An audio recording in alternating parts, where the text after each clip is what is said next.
بسم اللہ الرحمن الرحیم۔ نبی صلی اللہ علیہ وآلہ وسلم یہ دعا اکثر مانگا کرتے تھے، اللہم حسبنی حسابا یسیرا، اے اللہ میرا حساب ہلکا لینا۔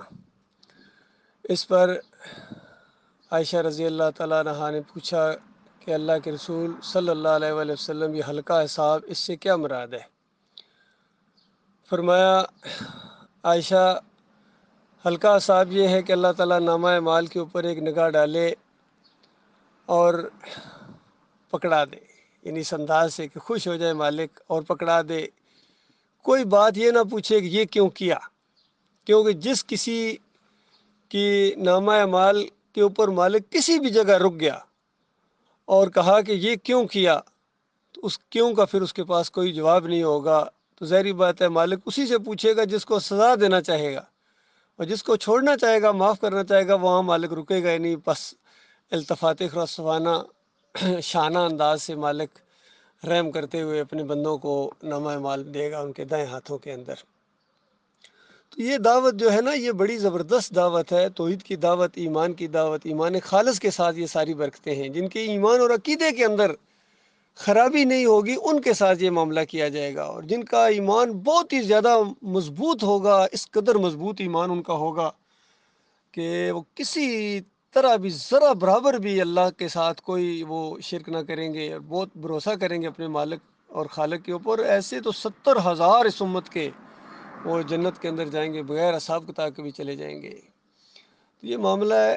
باقی اختلاف کرنے والے بے شمار تھے، مخالفتیں کرنے والے، عرب کی اور مکے کی عورتیں گودے پھیلا پھیلا کر بد دعائیں کرتی تھی نبی علیہ السلام کے لیے کہ دیکھیے، یعنی اللہ تعالیٰ سے کہتی تھیں کہ یہ ان کی نسل آگے نہ چلے، یہ مر جائیں، یہ ہو جائیں۔ اس طرح منافقین جتنے تھے مدینے کے وہ بھی دعائیں مانگتے تھے۔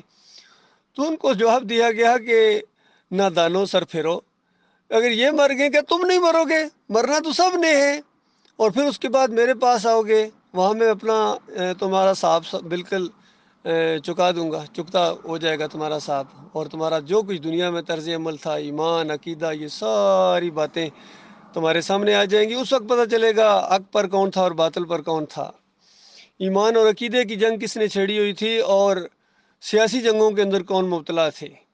تو اس وقت پوری باتیں کھل کے سامنے آ جائیں گی۔ اور یہ قرآن کے اندر یہ والی آیت کئی مرتبہ ہے کہ تم بھی انتظار کرو، ہم بھی انتظار کرتے ہیں، اب کیا جھگڑا ہمارا اور تمہارا، بتاؤ۔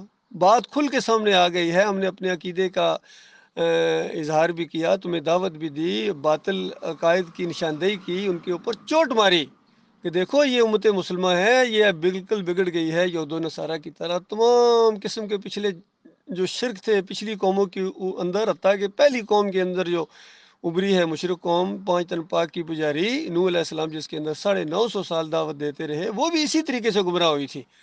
قبروں کے اوپر، صالحین کی قبروں کے اوپر وابستہ ہوئے تھے، پھر آہستہ آہستہ ان کی تصویریں بنی، پھر تمثیلیں بنی، پھر وہ مورتیاں اٹھا کے ان کی پورے عرب کے اندر وہ پھیل گئے تھے۔ وہ ان کے لیے مقدس ہستیاں تھیں، اور جہاں جا کے انہوں نے رکھی تھی، ان کی پوجا پاٹ کرتے تھے، وہ مقدس مقامات بن گئے اس قوم کے۔ اور پھر اس کے بعد ہر قوم نے اسی طریقے سے کیا ہے، حتیٰ کہ آخری نبی محمد صلی اللہ علیہ وآلہ وسلم تک آتے آتے وہ 360 ہو چکے تھے۔ بیت اللہ کے اندر گرد و نواح میں یہی مورتیاں تھیں، یہی، اور ان کے پیچھے شخصیات تھیں، اور ان مورتیوں کی توہین کرنا اس شخصیت کی توہین کرنا تھا۔ وہ چمٹی ہوئی تھی، وہ ان کی نشانیاں تھیں، وہ ان کے سمبلز تھے، وہ ان کی مورتیاں تھیں، اور ان کو پوجا پاٹ کرتے تھے، ان کو ہاتھ لگانا، ان کے سامنے جھکنا، ان کو سجا کے رکھنا، ان کے سامنے نظر و نیاز کرنا، تو یہ سارا ان کے دین کا حصہ تھا۔ اور بتایا گیا کہ انکم وما تعبدون من دون اللہ حسب جہنم انتم لہا واردون، کہ تم اور تمہاری ساری جتنی یہ مورتیاں ہوں، یہ تمہاری تمثیلیں ہوں، یہ تصویریں ہوں، یہ تمہارے گنبد ہوں، یہ سارے کے سارے جہنم کی آگ کا ایندھن بنیں گے۔ اور جنہوں نے تمہیں اس راستے کے اوپر چلایا، آج تو ان کے پیچھے چل رہے ہو آنکھیں بند کر کے، ان کی حمایت میں دیوانے ہو گئے ہو، اور تمہیں پہچان ہی نہیں رہی ہے اپنے دوست کی، اور اپنے دشمن کی تمہیں پہچان ہی نہیں رہی ہے۔ اور اس حد تک اس میں آگے بڑھے ہو کہ اپنے دوست کو تم دشمن سمجھتے ہو، اور اپنے دشمن کو تم دوست سمجھتے ہو۔ الٹی بالکل ہو گیا معاملہ۔ تو اس کے بعد خود ذمہ دار ہو، اور اس راستے میں آئے تو بڑے بڑے ہیں، لیکن اس کے بعد تھوڑا سا پریشر پڑا ہے، یا دنیا کی مفادات پر چوٹ پڑی ہے، یا کوئی ہر ایک کا اپنا اپنا وجوہات ہیں نکلنے کی یا جان چھڑانے کی، تو جان چھڑاتے ہیں پھر. تو اس کے بعد یہ مسئلہ یہ ہوتا ہے کہ اگر مخلص ہوتے تو کبھی اللہ تعالیٰ تمہیں اس انداز سے فتنے میں نہ ڈالتا. اس کے ہمارے دور میں یہ جو مثال ہے، یہ سجدہ تعظیمی کے اندر گئے ہیں تو کتنا ان کو سمجھایا ہے. پوری ٹرین کی وہ سواریاں نکلیں، اور اس وقت ہمارے ایک بھائی نے کہا تھا دوسروں کو سمجھاتے ہوئے کہ اللہ کا شکر ادا کرو، تمہیں تو اللہ کا شکر گزار ہونا چاہیے کہ ایک بندہ اٹھا کھڑا ہو گیا، اس کفر و شرک کے سجدہ تعظیمی کے سامنے کھڑا ہو گیا ہے، اور اس کے بعد تم آگے سے بحثیں کرتے ہو. اس انداز سے یہ بات بھی میں نے سنی تھی. بہرحال جن کے اندر یہ شرک آیا ہے سجدہ تعظیمی کا، پھر کس طرح اللہ تعالیٰ نے ان کو ذلیل و خوار کیا ہے. محمد حنیف کی مثال آپ کے سامنے ہے. سعید احمد جو اس کا دست راست تھا اس معاملے میں، اس شرک میں، اس کا بہت ہی معاون تھا، سعید احمد لانی والے.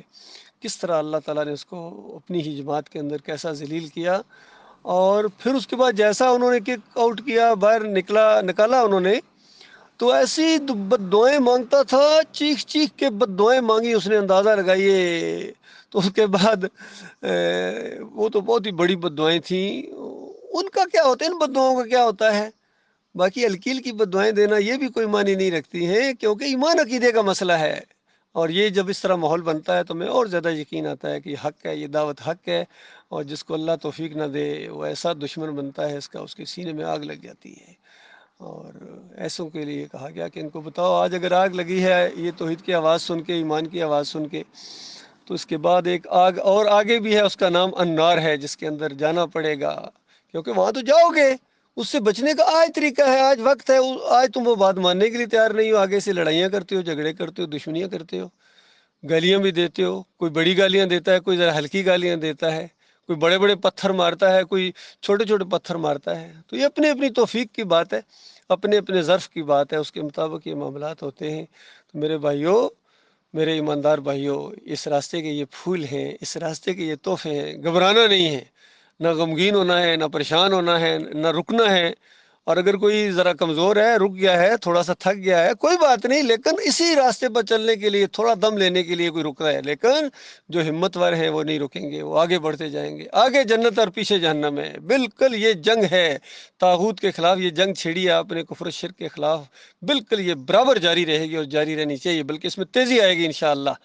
اللہ تعالیٰ استقامت دے، اور ان فرقوں کو، مسلکوں کو، چاہے بریلویت کی شکل میں ہو، دیوبندیت کی شکل میں ہو، اہل حدیثیت کی شکل میں، سلفیت، صوفیزم، رافضیت، قادیانیت، حنفیت آج کی، اور یہ حنیفیت، یہ سارے کے سارے مسلک ہیں، اور ان کے اندر شرک ہے. اور کہیں نہ کہیں شرک کے ساتھ کوئی نہ کوئی کنیکشن کسی نہ کسی کا جڑا ہوا ہے. اور بدبخت ہیں وہ لوگ جو کتنے شرکوں سے نکل چکے ہیں، بڑے بڑے شرکوں سے انہوں نے جان چھڑا لیا، لیکن آخر میں وہ کہتے ہیں جس ہاتھی نکل گیا دم پھنس گئی. اب دم ابھی تک پھنسی ہوئی ہے. واسطے وسیلے کا شرک ہے، بے حق فلاں، بے حرمت فلاں بھی ان کے نزدیک شرک کوئی نہیں ہے. جمہوریت بھی ان کے نزدیک شرک کوئی نہیں ہے. گنبد بھی ان کے نزدیک شرک کی علامت نہیں ہے. مورتی بھی. تو بتاؤ پھر کیا شرک ہے؟ اللہ کے بندو غور کرو، ایمان خالص کی دعوت اٹھی ہے.